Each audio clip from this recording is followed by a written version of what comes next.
अब 101 number question देखिए क्या लिखा है। एक रेखाखंड जिसके अंत बिंदु वृत्त पर होते हैं, तो अंत बिंदु वृत्त पर किसके होंगे? तो हम थोड़ा इसकी जानकारी दे देते हैं। देखो जैसे ये एक वृत्त है, तो इस पर अंत बिंदु, दोनों अंत बिंदु ये कहाँ होंगे? इस पे। तो ये क्या हो गया? या तो व्यास होगा या फिर ये क्या होगा? जीवा होगा। या तो व्यास होगा या तो जीवा होगा। अगर ये स्पर्शी है तो इसका ये बिंदु होता है। अगर ये छेदक रेखा है तो इसके अंत बिंदु कहाँ होते हैं? बाहर होते हैं, तो वृत्त पर होते हैं। तो या तो व्यास होगा आंसर, या तो क्या होगा? जीवा। तो इसमें ऑप्शन पे देखिए क्या दिया गया है? जीवा। छेदक रेखा, स्पर्श रेखा, रेखाखंड, तो ये आंसर क्या हो जाएगा? जीवा। अगला है एक बाह्य बिंदु से स्पर्श रेखाएं खींची जा सकती है। तो एक वृत्त अगर दिया गया है, यहाँ पर कोई बाहर बिंदु होता है, तो इस पर ज्यादा से ज्यादा केवल कितनी स्पर्श रेखाएं खींची जा सकती हैं? दो। ज्यादा से ज्यादा दो स्पर्श रेखाएं खींची जा सकती हैं, इससे ज्यादा स्पर्श रेखाएं नहीं खींची जा सकती। तो ऑप्शन क्या हो जाएगा? दो।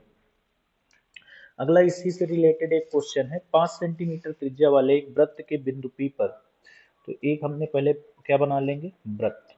एक हमने वृत्त बना लिया। इसकी त्रिज्या कितनी है? 5 सेंटीमीटर। तो ये हमने त्रिज्या खींच दी 5 सेंटीमीटर। अगला क्या बोल रहा है?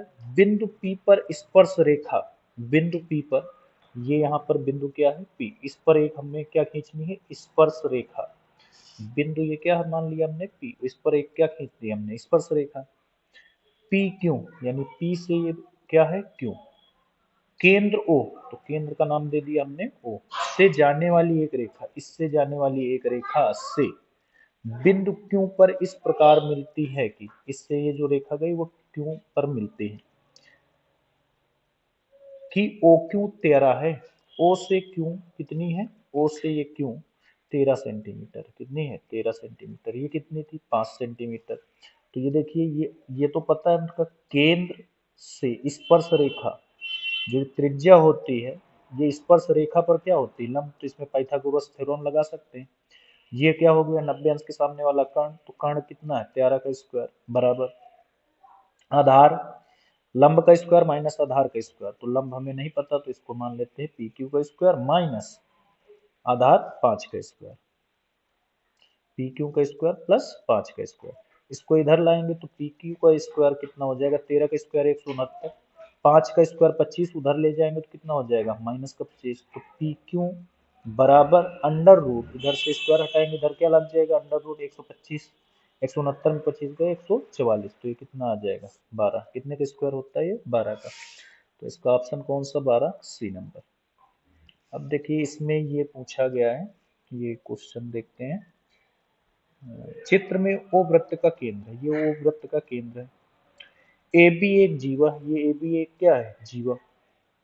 अगला है ए सी स्पर्शी, ये जो ए सी लाइन है, ये ए सी, ये एक स्पर्शी है। बी ए ए, बी ए है, ये बिंदु कौन सा है? बी।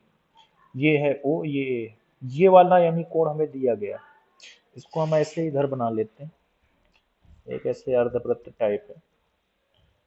यहाँ थोड़ा ये बड़ा है, ये केंद्र है। यहाँ पर एक क्या है? जीवा। यहाँ पर एक क्या है? जीवा। और यहाँ से इसको ऐसे ऐसे मिला दिया गया है। ये कोण दिया गया है कितना है? 120 अंश। हमसे ये कोण पूछा गया है बेसिकली। तो ये पता है कि ये वाला कोण क्या होता है? 90 अंश। यहाँ से ये कितना होता है? 90 अंश। तो हमसे सिर्फ इतना कोण पूछा गया है। तो ये अगर 120 है, ये कितना है? 120। तो और ये पता है कि ये भुजाएं क्या है? बराबर। तो इनके सम्मुख कोण क्या होगी? बराबर। ये भी 30 होगा और ये भी कितना होगा? 30। क्योंकि टोटल कितना होता है? 180, और ये दोनों बराबर है तो 30 30 होगा। ये 30 है तो ये बचा हुआ कितना होगा? 60। तो इसका ऑप्शन कौन सा होगा? B number. कितना आ जाएगा? 60। क्वेश्चन नंबर कितने हो गए हमारे? 104। क्वेश्चन नंबर देखेंगे 105। 105वां क्वेश्चन देखिए क्या है। किसी बिंदु P से जो त्रिज्या 5 सेंटीमीटर वाले एक वृत्त के केंद्र O से 13 सेंटीमीटर की दूरी पर है। तो एक हम पहले क्या बनाएंगे? वृत्त 5 सेंटीमीटर का। कितना? 5 सेंटीमीटर का इसकी त्रिज्या है। त्रिज्या कितनी है? 5 सेंटीमीटर। केंद्र O से 13 सेंटीमीटर की दूरी, ये केंद्र क्या है? O। 13 सेंटीमीटर दूर पर वृत्त पर दो स्पर्श रेखा, यहाँ एक केंद्र से 13 सेंटीमीटर की दूरी पर, यहाँ एक मान लो ये 13 सेंटीमीटर की दूरी, दो क्या है स्पर्श रेखा है। तो ये अगर 5 है तो ये अगर इसको ऐसे मिलाएंगे तो ये भी कितना हो जाएगा 5। ये वृत्त का केंद्र क्या है वो, यहाँ से दूरी 13 सेंटीमीटर, यहाँ से भी दूरी कितनी है 13 सेंटीमीटर। अच्छा, अब पूछा क्या गया है कि पर दो स्पर्श रेखाएं पी क्यू और पी आर, तो ये नाम दे दिया हमने।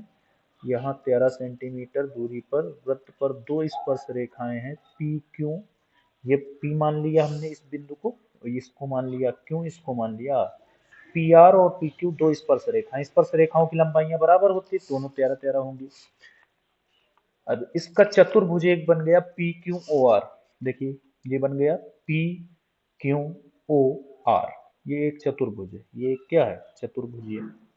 इसका क्षेत्रफल निकालना, तो यहाँ से हम रचना कर लेंगे, यहाँ पर क्या डाल देंगे एक लंब। अब इसमें देखिए ये एक त्रिभुज बन गया, एक ये त्रिभुज बन गया, उद्यम त्रिभुज कौन से हैं, ये 90 अंश है, ये भी कितना है 90, ये 13 है, ये 13 है, ये 5 है, ये 5 है, तो एक का क्षेत्रफल निकाल लेते हैं। तो हम निकालते हैं त्रिभुज किसका, O R P, O R P का क्षेत्रफल, फिर दोगुना कर देंगे तो उसका आ जाएगा क्षेत्रफल, तो क्या हो जाएगा 1/2 गुणे आधार, आधार ये है इसका, ऊंचाई ये है, तो आधार कितना है, इसको निकालेंगे तो ये 13 है, ये 5 है, तो ये कितनी हो जाएगी 12, ये कितनी हो जाएगी 12, तो 1/2 गुणे 12 गुणे कितना 5, दो से इसको काट दीजिए, 6 पंचे 30, ये तो इतने का आ गया, इतने का हमें दुगुना करना है, इतना और निकालना है, तो 2 का गुणा कर देंगे, कितना आ जाएगा 60 सेंटीमीटर स्क्वायर, आंसर कितना आ जाएगा 60, तो इसका ऑप्शन कौन सा सही हो जाएगा ए। अगला है यही क्वेश्चन, तो इसी में बता देते हैं, देखिए इसमें यहाँ आपको दिख रहा होगा ये कितना है 110, ये पता है कितना होता है 90, ये भी पता है कितना होता है 90, क्योंकि ये त्रिज्या है और त्रिज्या स्पर्श रेखा पर क्या होती है लंब, तो ये कितना हो गया 110 90, ये हो गया 200, और 200 प्लस 90 290, और चतुर्भुज के चारों कोणों का योगफल कितना होता है 360, तो इनके चारों को मिला के कितना होना चाहिए 360, ये कितने हो गए 290, तो 290 घटा दो तो ये कितना बचा 70, यानी जो ये टी कोण होगा ये कितना होगा 70 अंश, 70 अंश, ऑप्शन कौन सा सही हो जाएगा बी।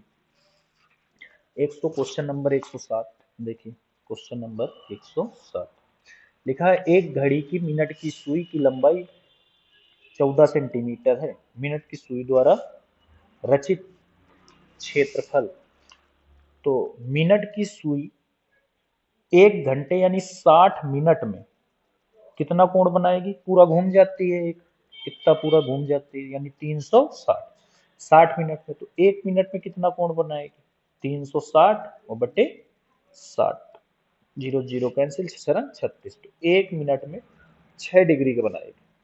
अब क्षेत्रफल पूछा है तो इसका क्षेत्रफल क्या होता है थीटा बटे 360 into pi r square, theta 6 बटे 360 इंटू पाई का मान, जो सुई की लंबाई होगी मिनट की वही हमारा किसका काम करेगी त्रिज्या का, सुई की लंबाई कितनी थी 14 गुणे 14 गुणे, ये तो आर स्क्वायर हो गया, अभी पाई का मान नहीं रखा, तो पाई का मान कितना होता है 22/7, 6 36, ये आ गया 60, 7 दूनी 14, इसको और काट सकते हैं, ये आ जाएगा 30, ये आ जाएगा 7, ये बचेगा 15, इससे ये कैंसिल, अब ये कितना बचा 22 सत्ते 154 बटे 15, 15 का भाग देंगे 15 में एक बार जाएगा, भाग नहीं जाएगा, जीरो बढ़ाएंगे दशमलव लगा देंगे, 15 दूनी 30, बचे कितने 10, 15 15 75, 15 6 का 90, 10.26 सेंटीमीटर स्क्वायर, तो इसका ऑप्शन ए सही हो जाएगा 10.26 सेंटीमीटर स्क्वायर। दो वृत्तों की परिधियों में 3:2 का अनुपात है, तो इनके क्षेत्रफलों का अनुपात, तो दो वृत्त की परिधि, तो एक का हमने मान लिया 2πr1 है, एक की परिधि 2πr होती है, और दूसरे की परिधि कितनी है 2πr2, इनका अनुपात हमें मालूम है, देखिए कितना अनुपात है 3:2, तो इनका अनुपात मालूम है 3/2, यहाँ से 2 से 2 कैंसिल, यानी r1/r2 आ गया 3/2।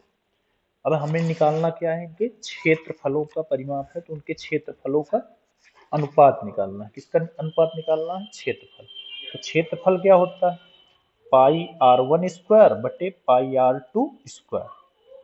पाई से पाई क्या हो जाएगा, कैंसिल। r1 स्क्वायर यानी 3 का स्क्वायर कितना हो जाएगा 9, r2 स्क्वायर यानी 2 का स्क्वायर 4। तो इसका आंसर आ जाएगा 9:4। 9/4 का मतलब 9:4। तो ऑप्शन बी इज करेक्ट। अगला क्वेश्चन देखिए।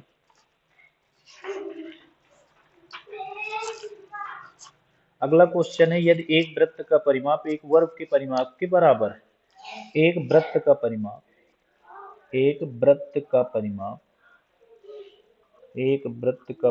किसके बराबर है, एक वर्ग के परिमाप। तो वृत्त का परिमाप किसके बराबर है, वर्ग के परिमाप के। वृत्त का परिमाप क्या होता है, वृत्त का परिमाप का मतलब वृत्त की परिधि कितने होते हैं 2πr। वर्ग का परिमाप कितना होता है 4 गुणे भुजा। अब इसकी भुजा हमने ए मान ली तो 4 गुणे ए। अब देखिए क्या हो जाएगा 2 दूनी 4। तो यहाँ से अगर हम वैल्यू निकालें और पाई का मान कितना हो जाएगा, वैसे हम इतना ही संबंध निकाल लेते हैं। तो ए बराबर यहाँ से कितना आ जाएगा πr/2। ये 2 गुणे में कहाँ चले जाएंगे बस। तो ए आ गया πr/2। अब पूछा क्या गया है इसमें हमसे, पूछा गया है कि इनके क्षेत्रफलों का अनुपात निकालना है। इनके बराबर तो इनके क्षेत्रफल का अनुपात। तो क्षेत्रफल का अनुपात यानी वृत्त का क्षेत्रफल बटे वर्ग का क्षेत्रफल, ये निकालना है हमें। तो वृत्त का क्षेत्रफल सिंपल से पता है πr²। वर्ग का क्षेत्रफल भुजा का स्क्वायर यानी a स्क्वायर। तो πr² बटे ए का मतलब ये दिया है, तो ये हो जाएगा π² बटे 2 का स्क्वायर कितना होता है 4। ये सबसे नीचे वाला ऊपर वाले से गुणा हो जाएगा, तो ये हो जाएगा 4πr² बटे π² इंटू r²। अब देखिए यहाँ से क्या क्या कैंसिल हो जाएगा, यहाँ से r² से r², एक पाई से एक पाई कैंसिल हो गया। बचा क्या 4/1/22/7। पाई की वैल्यू रख दी, ऊपर जाएगा तो कितना हो जाएगा 7 चौको 28 और बट्टे कितना 22। 22 से करना 22, ये 2 से कट जाएंगे तो ये आ जाएगा 14 और ये कितना आ जाएगा 11। आंसर आएगा 14:11। ऑप्शन नंबर कौन सा है, बी नंबर 14:11। एक आर त्रिज्या वाले उस त्रिज्यखंड का क्षेत्रफल जिसका कोण पी है, अभी थीटा था तो हम सूत्र लिखते थे θ/360 इंटू πr²। अब थीटा की जगह पी है तो p/360 इंटू πr²। लेकिन इसमें ऑप्शन कोई नहीं, p/360 इसमें है लेकिन ये 2πr लिखा है। तो इसको ऑप्शन को मैच करवाने हैं तो देखिए क्या करेंगे, ये ऑप्शन सही होगा p/720 इंटू πr² इंटू 2। तो इसमें 2 का गुणा हो गया है, तो यहाँ 2 का गुणा तो यहाँ 2 का भाग भी होगा। तो ये हो जाएगा p/360 दूना 720 इंटू 2πr²।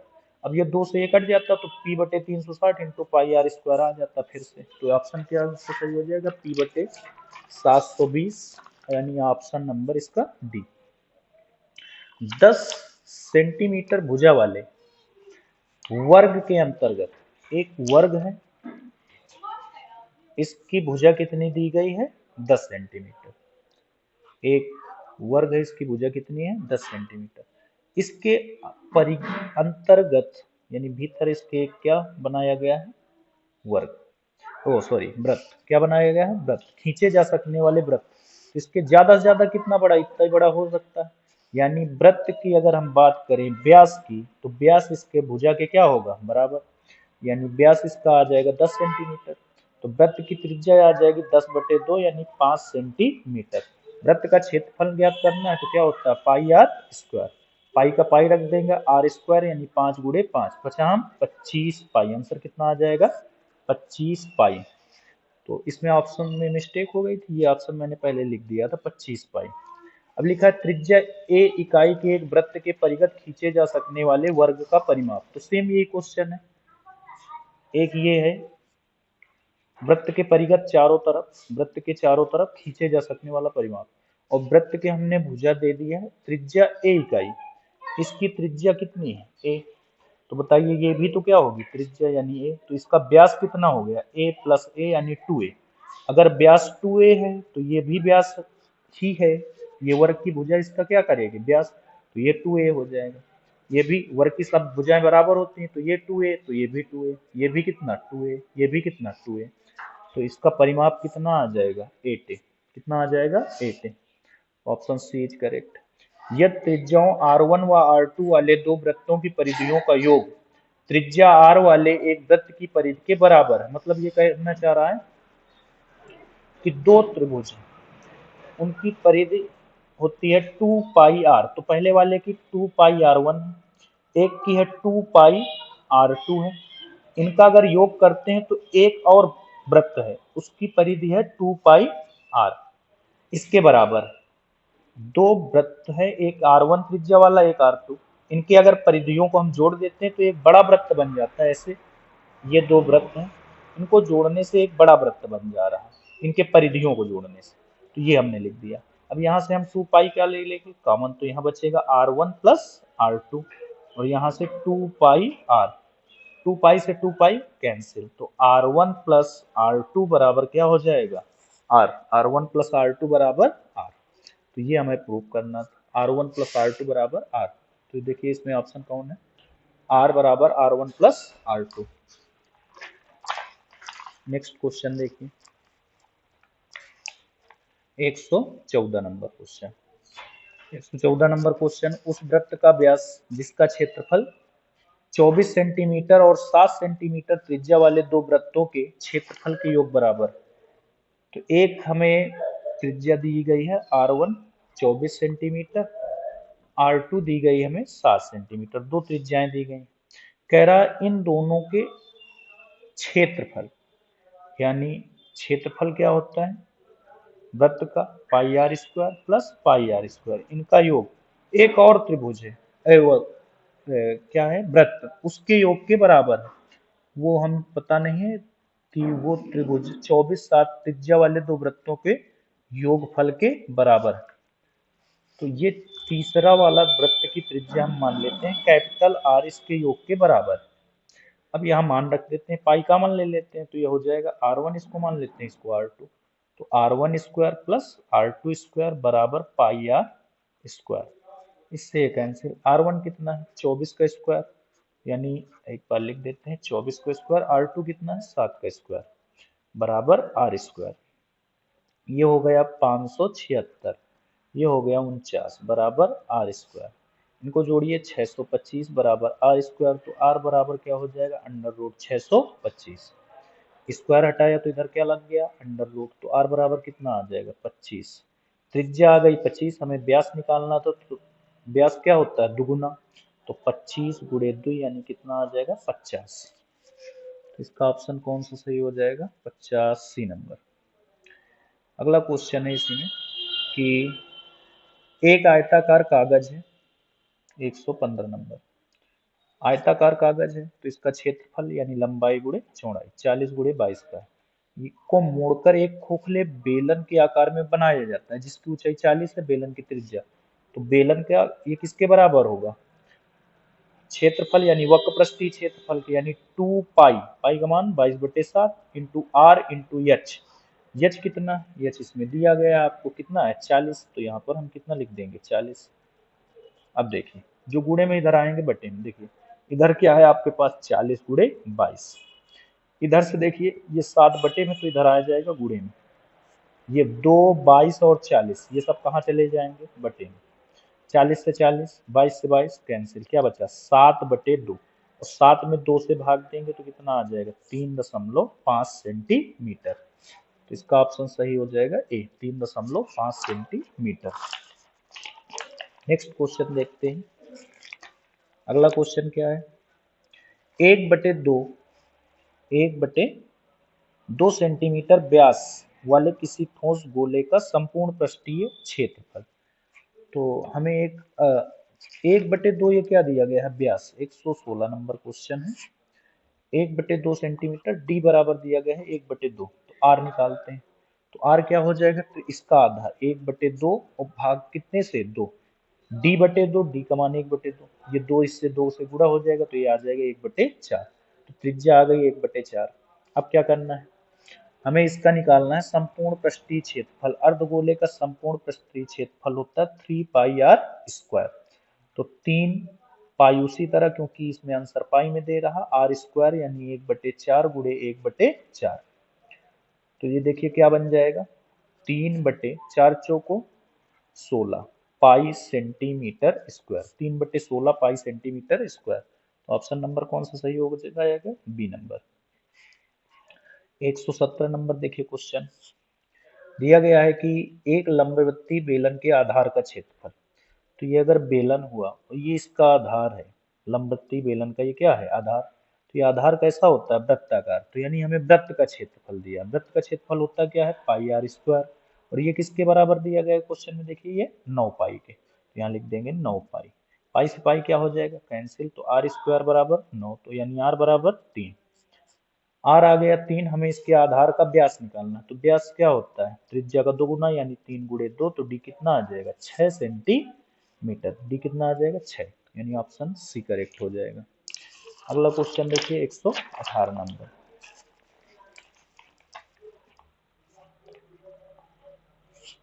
क्वेश्चन नंबर 18 है, दो गोलों के आयतनों का अनुपात। तो पहला गोला का आयतन मान लेते हैं v1, दूसरे गोले का आयतन मान लेते हैं v2। ये दिए गए हैं 27:64, यानी 27/64। v1 पहले गोले का आयतन, तो इसको मान लेते हैं 4/3 पाई। r³ होता है तो इसकी त्रिज्या r1 मान लेते हैं, क्योंकि आयतन v1 बटे 4/3 पाई, इसके त्रिज्या मान लेते हैं r2³ बराबर कितना दिया गया है, 27/64। पाई से पाई कैंसिल, 4/3 से 4/3 कैंसिल, r1/r2। तो इसको लिख सकते हैं r1/r2 का क्यूब। r1³ r2 तो एक का होल क्यूब लिख देते हैं, पूरे को क्या लिख देते हैं, होल क्यूब, बराबर 27/64। इधर से क्यूब हटाएंगे तो उधर क्या लग जाएगा, क्यूब रूट लग जाएगा। इधर क्यूब रूट ऐसे लगाते हैं, 27/64। अब सोचिए r1/r2 कितना आ जाएगा, 27 कितने का होता है, 3 का। ये कितने क्यूब होता है, 4 का। तो r1 अनुपात कितना हो जाएगा, r2। अभी इस तरह हमने क्वेश्चन किया था, इनके वक्र पृष्ठीय क्षेत्रफल पूछे। क्षेत्रफल क्या होते हैं, ये क्या है, गोला। गोला का क्षेत्रफल होता है 2πr², r1² बटे 2πr2²। इससे कैंसिल, r1² मतलब 3 का स्क्वायर 9, r2² मतलब 4 का स्क्वायर 16। तो ये आंसर आ जाएगा 9:16। अब इसको डायरेक्ट कैसे करेंगे, ये अनुपात किसका है, आयतन का। तो त्रिज्या निकालने के लिए इसको डायरेक्ट क्यूब रूट बना देंगे। क्यूब, ये कितने का क्यूब है, 3 का। ये कितने का, 64 कितने का है, 4 का। अब निकालना है क्षेत्रफल, तो इनका स्क्वायर कर दीजिए बस। 3 का स्क्वायर 9, 4 का स्क्वायर 16। तो आंसर कितना आ जाएगा, 9:16। तो अगर ये बहुविकल्पीय क्वेश्चन आता है तो तुरंत बताना, ऐसे बहुत बड़ा क्वेश्चन नहीं करना है। नेक्स्ट क्वेश्चन देखिए 119 नंबर क्वेश्चन।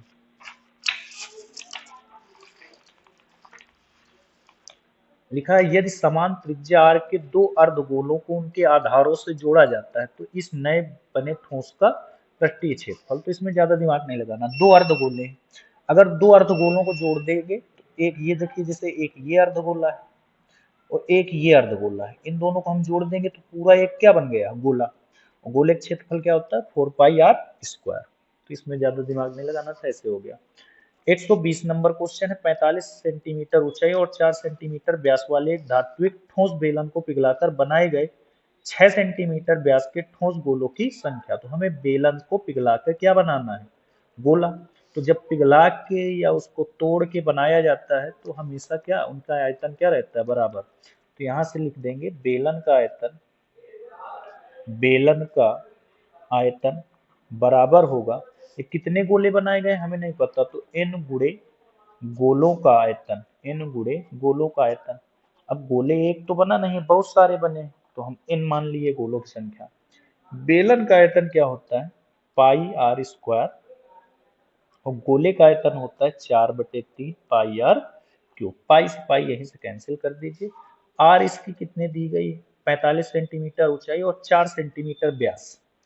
तो व्यास अगर 4 है तो त्रिज्या हो जाएगी 2, तो 2 गुणे 2 इंटू एच, एच कितना है 45, बराबर n गुणे 4/3 गुणे r³। इसकी त्रिज्या कितनी होगी, व्यास 6 है तो त्रिज्या होगी 3, तो इसको 3 को कई बार लिख देंगे, 3 बार।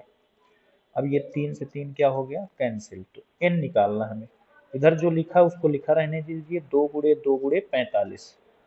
इधर बटे में आएंगे 4 गुणे 3 गुणे 3, 4 गुणे 3 गुणे 3, 4 से ये 4 कैंसिल, दो दूनी 4, ये 4 से 4 कैंसिल, ये 3 त्रो को 9, 9 से 45, 9 पना 45, 3 त्रो को 9, 9 पना 45, तो n बराबर कितना आ गया, 5।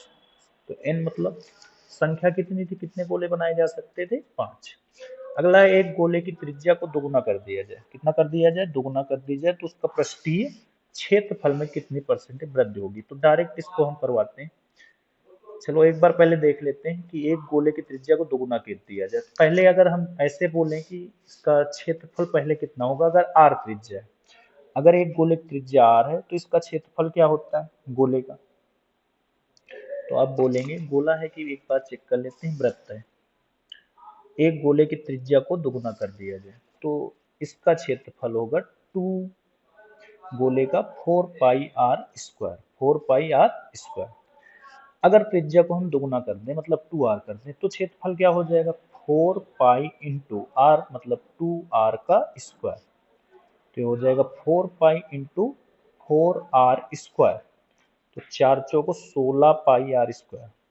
पहले क्षेत्रफल कितना था 4 पाई, अब कितना हो गया 16 पाई आर स्क्वायर, तो यानी कितना बढ़ गया, बढ़ा कितना 16 पाई आर स्क्वायर में घटा देंगे 4 पाई आर स्क्वायर, तो ये बचेगा 12 पाई आर स्क्वायर। ये बढ़ गया, इतना बढ़ा, कितने से बढ़ा, पहले कितना था 4 pi r square, 4 pi r square से कितना हो गया 12 पाई आर स्क्वायर। परसेंटेज निकालने के लिए गुणा कितने से, 100 से, ये पाई आर स्क्वायर से पाई आर स्क्वायर कैंसिल, 4 तिहाई 12, 3 गुणे 100 यानी कितना बढ़ गया, ये 300% बढ़ गया, कितना बढ़ गया 300। अब इसको डायरेक्ट कैसे करेंगे, मान लीजिए पहले त्रिज्या 1 थी, तो मेन इसमें फोकस देखो 4 पाई तो कांस्टेंट है, मेन फोकस किस पे होता है, आर पे, तो आर स्क्वायर क्षेत्रफल क्या हो जाएगा आर स्क्वायर, तो त्रिज्या 1 थी तो क्षेत्रफल भी कितना हो जाएगा 1। अब त्रिज्या दोगुना हो गई तो 1 से कितनी हो जाएगी 2, अब क्षेत्रफल कितना हो जाएगा, इसका स्क्वायर करो कितना हो गया 4, ये दोनों त्रिज्याएं हैं, ये दोनों क्या है क्षेत्रफल, तो क्षेत्रफल 1 से कितना हो गया 4, तो कितना बढ़ गया 3, 1 से 4 हो गया तो 3 बढ़ गया, कितने से बढ़ा 1 से, परसेंटेज के लिए 100, तो ये कितना आ जाएगा 300%, 300%। तो ऐसे जल्दी हो जाता है, आप ऐसे चाहें जैसे कर सकते हैं क्वेश्चन को। अगला क्वेश्चन देखिए कौन सा है, 122, एक गोले का व्यास d है उसका आयतन होगा, एक गोले का व्यास d है, 122 नंबर क्वेश्चन है, एक गोले का व्यास कितना है d, तो हमें पता है गोले का आयतन क्या होता है 4/3 पाई आर क्यूब, 4/3 पाई उसी तरह रखिए, आर की जगह हम लिख सकते हैं d/2, बताइए त्रिज्या होती है जो वो d/2 को क्या बोलते हैं त्रिज्या, इसका क्या क्यूब, तो ये लिख देंगे 4/3 पाई d क्यूब बटे 2 का क्यूब कितना होगा 8, 4 दूनी 8, तो ये आ जाएगा 1, 3 दूनी 6, 3 का गुणा 2 में 3 दूनी 6 पाई d क्यूब। तो अगर हमें कभी डायरेक्ट व्यास दिया हो आयतन पूछे तो ये फार्मूला भी यूज कर सकते हैं, 1/6 पाई d क्यूब, तो ऑप्शन कौन सा होगा, ये तो 3%, 300 आया था, 1/6 पाई d क्यूब। अगला है दो लंबवृत्तीय बेलनों के आधार की त्रिज्याओं में 1:2 का अनुपात है, दो लंबवृत्तीय बेलन है इनकी त्रिज्याएं यानी r1 अनुपात r2 बराबर 1:2 है और इनकी ऊंचाई 4:1 है, तो यानी h1 अनुपात h2 कितना है 4:1, तो बोला गया इनके आयतनों का अनुपात। तो दो बेलन के आयतन क्या होंगे, मान लीजिए एक का v1 है एक का क्या है v2 आयतन, और आयतन ही पूछा गया है, इनके आयतनों का अनुपात, ठीक है, तो v1 अनुपात v2, तो v1 कितना होगा, पहले ये होगा पाई आर स्क्वायर एच बटे पाई आर स्क्वायर एच। अब देखो इसका r1 इसका h1 इसका r2 इसका h2, क्योंकि अलग अलग है सब कुछ, पाई पाई क्या हो जाएगा कैंसिल, r1 स्क्वायर, तो r1 कितना है 1 का स्क्वायर इंटू h1, तो h कितना है 4, तो यहाँ 4 लिख देंगे, r2 यानी 2 का स्क्वायर इंटू h2, h2 कितना है 1, तो देखिए एक का स्क्वायर एक, एक का गुणा चार में तो चार, दो का स्क्वायर चार, चार एक अन्नम चार, इससे ये कैंसिल, एक अनुपात एक आ गया। कितना आ गया? एक अनुपात एक। तो ऑप्शन ए नंबर इसका सही हो जाएगा, एक अनुपात एक। अगला क्वेश्चन देखिए क्या लिखा है। दो लंब, एक बेलन और शंख की ऊंचाई बराबर है। एक बेलन और शंख की ऊंचाई क्या है? बराबर है। और आधार की त्रिज्याएं बराबर। एक बेलन और शंख की ऊंचाइयां बराबर हैं और त्रिज्याएं बराबर। तो इनका क्या पूछा गया है? तो इनके आयतनों का अनुपात। एक बेलन है और एक क्या है? शंख। एक बेलन है और एक शंकु है। इनकी ऊंचाइयां बराबर। इनकी ऊंचाइयां क्या है? बराबर। इनकी त्रिज्याएं भी क्या है? बराबर। तो हमें पूछा गया है कि इनका क्या काहे का अनुपात? आयतन का। इनके आयतनों का अनुपात। तो 124 नंबर ये क्वेश्चन है। तो इनके आयतन का मान लेते हैं, इसका V1 इसका V2। तो बेलन का आयतन आपको पता है क्या होता है? पाई आर स्क्वायर एच। और इसका क्या होता है? 1/3 पाई आर स्क्वायर एच। सब कुछ सेम सेम है। पाई आर स्क्वायर एच से पाई आर स्क्वायर एच कैंसिल। तीन सबसे नीचे है तो सबसे ऊपर चला जाएगा, तो आंसर आ जाएगा 3:1। कितना आ जाएगा? 3:1। इसका कौन सा नंबर सही हो जाएगा? B number. अब ये चैप्टर खत्म होता है। अगला चैप्टर कौन सा है हमारे पास? अगला चैप्टर, अब जितने भी सवाल होंगे समांतर माध्य के हैं शायद। इसमें यही पूछा गया है। 5 है, 10 है, 15 है, आर है और 20 है, 35 है और 40 का समांतर माध्य। और 40 का समांतर माध्य 21 दिया गया है। कितना? 21। तो हमसे पूछा गया है find the value of r. R का वैल्यू बताना है। आर का वैल्यू कितना होगा? अब निकालेंगे कैसे? सबको जोड़ देते हैं। 5 plus 10 plus 15 plus r plus 20 plus 35 plus 40 बटे 1 2 3 4 5 6 7। तो यहाँ 7 लिख देंगे बराबर कितना? 21। समांतर माध्य का सूत्र होता है जितनी संख्याएं हो सबको जोड़ दो, जितनी हो 1 2 3 4 5 6 7 उसको बटे में लिख दो। अब देखो इसको जोड़ेंगे कैसे? 20 और 40 कितने हो गए? 60। 60 और 10 कितने हो गए? 70। 70 और 20, 15 और 5 20, 70 20 90। 90 और 30 हो गए 120 और 5 25। 125 प्लस आर बराबर, इसको इधर 7 का नम 7, 7 दूनी 14, 147। तो आर बराबर कितना आ जाएगा? 147 माइनस 125। तो आर बराबर आ जाएगा 7 पे 5 गए 2, यहाँ बचे 4, 4 पे 2 2। तो आर कितना होना चाहिए? 22। इसका कौन सा नंबर? बी ऑप्शन आ जाएगा, आर बराबर 22। 2 से 12 तक की विषम संख्याओं का समांतर माध्य। Question number 126। 2 से 12 तक की विषम संख्या है। कौन सी विषम? तो इसमें थोड़ा ध्यान देना। विषम संख्या क्या होती है? जो 2 से न कटे। यानी 2 तो विषम होगी नहीं। विषम कहाँ से शुरू होगी? 3 होगी, फिर 5, फिर 7, फिर 9, फिर 11। अब 12 तक है तो 12 तो होगी नहीं, 11 ही होगी। अब इसका क्या पूछा है हमसे? कि संख्याओं का समांतर माध्य। समांतर माध्य सबको जोड़ दीजिए और 5 से भाग दे दीजिए। तो 11 का 11 और 9 20, 20 7 27, 27 3 30 और 5 35। तो जोड़ने से हो गया 35। संख्याएं 1 2 3 4 5, 5 सत्ते 35। तो आंसर कितना आ जाएगा इसका? 7। अगला क्वेश्चन देखिए। Alpha gamma alpha plus 2 alpha plus 4 alpha plus 6 alpha plus 2 alpha plus 4 alpha plus 6 alpha plus 8 का समांतर माध्य 11 है। कितना है? का समांतर माध्य 11 है। इनको हम जोड़ के सबसे क्या देंगे? देंगे 1 2 3 4 5, 5 बराबर कितना लिख देंगे? 11, क्योंकि इनका समांतर माध्य कितना है? 11। 1 2 3 4 5, कितने अल्फा आ गए? 5 अल्फा प्लस, देखिए 6 4 10, 8 2 10। तो 10 10 कितने हो गए? 20 बराबर। ये 5 गुड़े बटे में तो कहाँ चले जाए? गुड़े में। 11 पच्चे 55। तो 5 अल्फा बराबर 55 प्लस के 20 है, उधर क्या हो जाएंगे? माइनस के। तो 5 अल्फा बराबर 55 में अगर हम 20 घटा देंगे तो कितने बचेंगे? 35। तो अल्फा बराबर कितना हो जाएगा? 35 बटे 5, 5 सत्ते 35। आंसर कितना आ जाएगा? 7 इसका। अगला क्वेश्चन देखिए, वर्ग अंतराल 15-20 का वर्ग चिन्ह।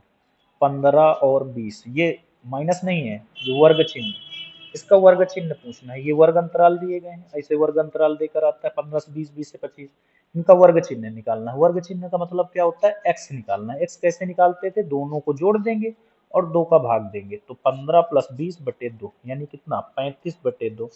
जब भाग देंगे 35/2 तो 17 दशमलव कितना आ जाएगा, 5। तो इसका वर्ग चिन्ह होगा 17.5, ऑप्शन नंबर डी। अगला क्वेश्चन देखिए, केंद्रीय प्रवृत्त की मापों में संबंध। तो हमने पढ़ा है कि बहुलक बराबर होता है 3 गुणे, बहुलक बराबर हमने क्या पढ़ रखा है, थोड़ा लाइट चली गई तो इसको सुधार लेते हैं। 3 गुणे माध्यक या माध्यिका, 3 गुणे माध्यक या फिर माध्यिका माइनस 2 गुणे माध्य, ये फार्मूला होता है। 3 गुणे माध्यक माइनस 2 गुणे माध्य। ये माध्यक का मतलब क्या होता है, माध्यिका, और माध्य का और मतलब क्या होता है, समांतर माध्य। तो ये थोड़ा ध्यान रखना। तो बहुलक बराबर होता है 3 गुणे माध्यक माइनस 2 गुणे माध्य। अब देखिए अगला क्वेश्चन क्या है। अगला क्वेश्चन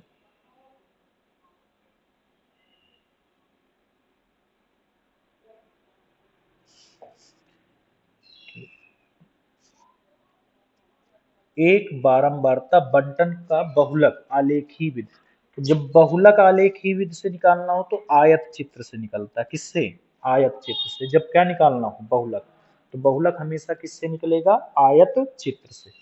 अगला ये पूछा गया है 2 3 4 5 3 5 5 3 1 3 तथा ए का बहुलक 5 है, तो ए का मान। तो देखिए इसमें 5 1 2 3 4 बार आया है, 1 2 3 4, 3 भी 4 बार आया है। तो जब दोनों, जो सबसे ज्यादा बार आता है वही बहुलक होता है। तो बहुलक हमें पहले से पता है कितना है, 5। तो यानी 5 ज्यादा बार आया होगा, 5 इसमें 4 बार लिखा है और बहुलक 5 है, तो मतलब 5 एक और बार होगा। तो यानी ए का मान कितना हो जाएगा यहाँ पर, 5। तो ये ए का मान कितना आ जाएगा, 5। इन प्रेक्षणों का समांतर माध्य x बार है। यदि प्रत्येक प्रेक्षण को ए से बढ़ा दिया जाए तो नया माध्य। देखिए इसका कहने का मतलब है कि जैसे अभी हमारे पास कुछ संख्याएं हैं, उनका समांतर माध्य x बार है। कितना है, x बार। समांतर माध्य कितना है, x बार। अब जितने भी संख्याएं थी हमारे पास, ऐसे बहुत सारी संख्याएं, इन पे सब में 3-3 मान लो जोड़ दिया गया, तो 3-3 जोड़ेंगे तो समांतर माध्य भी 3 बढ़ जाएगा। मान लो पहले समांतर माध्य 5 था, तो अब 3-3 सब संख्याओं में जोड़ेंगे तो समांतर माध्य कितना हो जाएगा, 8। तो बोल रहा है कि समांतर माध्य यहाँ पर इनका दिया गया है, कितना है, ए बढ़ा दिया जाए। समांतर माध्य x बार है, इन सब में ए बढ़ा दिया गया, ए को जोड़ दिया गया। तो यानी अब समांतर माध्य कितना हो जाएगा, x बार प्लस ए। अगर ये पूछता एक ए से गुणा करवा दिया गया तो x बार इंटू ए हो जाता। अब सब बोल देता कि ए घटा दिया गया तो x बार माइनस ए हो जाता। तो ये याद रखना आप। अगला देखिए क्या है, 10 व्यक्तियों का भार 45.6 kg है, तो उनका माद भारों का योगफल। 10 आदमी थे, हर आदमी का लगभग भार, समांतर माध्य का मतलब होता है लगभग, कि ये बीच वाली वैल्यू लेते हैं। तो 10 लोग लगभग कितने कितने केजी के थे, 45.6। एक आदमी 45.6 का, तो 10 आदमी कितने के, 10 का गुणा करवा देंगे तो 456 आ जाएगा। कितना आ जाएगा, 456। दशमलव हटेगा, जीरो कैंसिल, तो कितना बचेगा, 456 केजी। अगला है, एक वर्गीकृत आंकड़ों में माध्य और बहुलक क्रमशः इतने हैं। माध्य और बहुलक दिए गए, माध्य कितना दिया गया है, 24, माध्य दिया गया है 24, और बहुलक कितना दिया गया है, 12। माध्य और बहुलक क्रमशः 24 और 12 है। ये माध्य है और ये बहुलक, ये दिए गए हैं, तो इनका माध्यक निकालना है। तो हमें पता है बहुलक बराबर क्या होता है, 3 गुणे माध्यिका। माध्यिका हमें निकालनी है, माध्यक का मतलब माध्यिका। तो 3 गुणे ए माइनस 2 गुणे माध्य कितना है 24, 24 दूना 48, तो 3a बराबर 12 इधर पहले से है, और 24 दूना 48 माइनस के तो उधर क्या हो जाएंगे प्लस के, तो 3a बराबर कितना हो जाएगा 48 प्लस 12 60, तो a बराबर कितना आ जाएगा 20, 20 तिहाई 60, तो a कितना आ जाएगा 20, यानी यहाँ से हमने a किसको माना था माध्यिका या माध्यक को, तो माध्यक कितना आ जाएगा 20। क्वेश्चन नंबर 135 लिखा है क्वेश्चन 1 से 9 तक की प्राकृतिक संख्याओं का समांतर माध्य। प्राकृतिक संख्याएं 1 2 3 4 5 6 7 8 9 यहाँ का समांतर माध्य, तो सबको जोड़ते हैं। अब देखो इसको डायरेक्ट कर सकते हैं, फर्स्ट वाली लास्ट वाली जोड़ दो, 1 प्लस 9 और बटे 2, जब क्रम से लिखी हो तभी जोड़ना है ये, 1 9 कितने हो गए 10 और 10 बटे 2 कितना आ जाएगा 10 बटे 2, तो कितना आ गया आंसर 5, तो इनका समांतर माध्य कितना हो जाएगा 5। क्वेश्चन नंबर देखिए अगला, अगला पूछे इनमें से प्रतिच्छेद, क्वेश्चन नंबर 136, आप इसको देख सकते हैं क्वेश्चन नंबर 136 क्या, इनके प्रतिच्छेद बिंदु के क्षैतिज अक्ष से कम प्रकार के और अक्ष से अधिक प्रकार के त्वरण देता है, तो ये क्या देता है हमेशा कम प्रकार के अधिक प्रकार के, ये क्वेश्चन आपको कहाँ मिल रहे थे माध्यिका पे, कहाँ मिल रहे थे माध्यिका पर, तो ये हमेशा आंसर क्या आएगा माध्यिका। अगला है बारंबारता बंटन की माध्यिका आलेखी विधि से निम्न से किसकी सहायता से, तो तोरण की सहायता से, किसकी सहायता से तोरण, जब माध्यिका आलेखी विधि से पूछी जाए तो तोरण, और अभी हमने एक और क्वेश्चन किया था जब बहुलक पूछा जाए तो हमें किससे निकालना होता है, इसका क्वेश्चन ये देखिए था आयत चित्र से, बहुलक क्या था आयत चित्र से, अगर हमें आलेखी विधि से क्या निकालनी हो माध्यिका तो हम किससे निकालेंगे तोरण से, क्योंकि इसमें संचयी बारंबारता होती है। अगला क्वेश्चन देखिए क्या है, प्रथम 10 प्राकृतिक संख्याओं की माध्यिका, 10 प्राकृतिक संख्याएं की माध्यिका 1 2 3 4 5 6 7 8 9 10, इनकी माध्यिका निकालनी, तो माध्यिका क्या होता है हम डायरेक्ट बता रहे हैं, डायरेक्ट आपको कैसे करना, इधर की 4 संख्याएं छोड़ दी, इधर से भी हमने 4 संख्याएं छोड़ दी, अगर बीच में एक संख्या बचे तो वही आंसर हो जाएगा, लेकिन यहाँ तो 2 बच गई 5 और 6, तो देखो जब लगातार हो तो ऐसे करना है 5 प्लस 6 और 2 बच गई तो 2 से भाग, 6 और 5 11 बटे 2 यानी 5.5, तो ये अगर फार्मूला अगर याद हो सम संख्याओं क्या होता है n/2 में पद का मान प्लस n/2 में n/2 प्लस 1 में पद का मान और टोटल के बटे में कितना 2, तो वही फार्मूला से ही यूज किया, लेकिन ये शॉर्टकट मेथड है, इधर आधे छोड़ दो इधर आधे छोड़ दो, अगर बीच में एक बच जाए एक ही संख्या बचे तो वही आंसर, अगर बीच में 2 बच रही तो दोनों को जोड़ के 2 का क्या लगा दो भाग। अगला है 7 कामा 13 कामा 20 कामा 17 तथा 3 यक्स का समांतर माध्य 18 है, तो x का मान बताना है, तो ये संख्या है 7 plus 13 plus 20 plus 17 plus 3 x, इनका समांतर माध्य कितना था 18, तो 1 2 3 4 5, तो 5 है, 17 7 और 13 20 20 20 40 40 10 50 7 57 57 प्लस 3 यक्स बराबर 18 पंचे 90, 5 बटे में तो उधर कहाँ चले जाएंगे गुणे में, तो 3 यक्स बराबर 90 माइनस 57, तो 3 यक्स बराबर 10 में 7 गए 3 8 में 5 गए 3, तो यक्स बराबर कितना आ गया 33 बटे 3, जब काटेंगे तो एक 3 एकन्नम 3 3 एकन्नम 3, तो 11 आ जाएगा, तो इसका आंसर कितना हो जाएगा 11। 139 नंबर क्वेश्चन नंबर 140, किसी बारंबारता बंटन का माध्य 24.1 है और बहुलक 28 है तो इसका माध्यक होगा, तो यही अभी जो मैंने फार्मूला बताया, बहुलक बराबर क्या बताया था अभी हमने, बहुलक बराबर 3 गुणे माध्यिका माइनस 2 गुणे माध्य, तो ये क्वेश्चन अभी करवाया तो इससे कर लेना। अब क्वेश्चन उसके शुरू हो गए 141 नंबर, बोला गया है किसी प्रयोग की सभी प्रारंभिक घटनाओं, तो इसको ऐसे ही बता देते हैं, किसी प्रयोग की सभी प्रारंभिक घटनाओं की प्रयुक्ताओं का योग, तो जितनी भी प्रयुक्ताएं होती हैं अगर किसी घटना की घटित ना घटित होने की प्रयुक्ताएं जोड़ दी जाएं सभी तो उनका मान 1 होता है, कितना होता है 1, 1 से कभी ना तो बड़ी प्रयुक्ता होती है ना एक्स जीरो से एक से ना तो कभी बड़ी होती है और न जीरो से छोटी होती है। यदि कोई घटना नहीं हो सकती तो उसकी प्रायिकता क्या है? जो घटना नहीं घटित होगी उसकी शून्य है, और जो घटना घटित होगी तो वो कौन सी प्रायिकता हो? उसकी प्रायिकता जिसका घटित होना निश्चित है, तो निश्चित घटना की प्रायिकता 1, और जो घंटा घटना असंभव है उसकी प्रायिकता 0। निम्न में से प्रायिकता नहीं हो सकती। तो अभी मैंने बताया कभी भी प्रायिकता 1 से बड़ी नहीं होती, लेकिन जब 5/4 का भाग लगाएंगे, 4 का भाग 5 में देंगे तो 4 1 से बड़ा आ जाएगा, तो यही नहीं हो सकती, 5/4 नहीं होगी। 80%, अब बहुत लोगों के दिमाग में चलता है कि 80% नहीं होगी, तो 80%, तो 80% हटाओगे नीचे कितना आ गया? 0 0 0 कैंसिल। 8/10, ऊपर छोटी संख्या है नीचे बड़ी, यानी कि जो आंसर आएगा वो 1 से क्या आएगा? छोटा आएगा। इस वजह से 80% भी हो सकती, 99% भी हो सकती, 100% के बाद नहीं होगी। ये देखिए लिखा है यदि पी ए घटना ए की प्रायिकता व्यक्त करता है तो पी ए क्या होना चाहिए? तो पी ए हमेशा क्या होना चाहिए? 0 से बड़ा है और 1 से छोटा। 0 से बड़ा होना चाहिए या बराबर होना चाहिए, 1 से छोटा या बराबर। एक प्रायिकता जो होती है वो हमेशा 1 से छोटी या बराबर, या 0 से बड़ी या बराबर।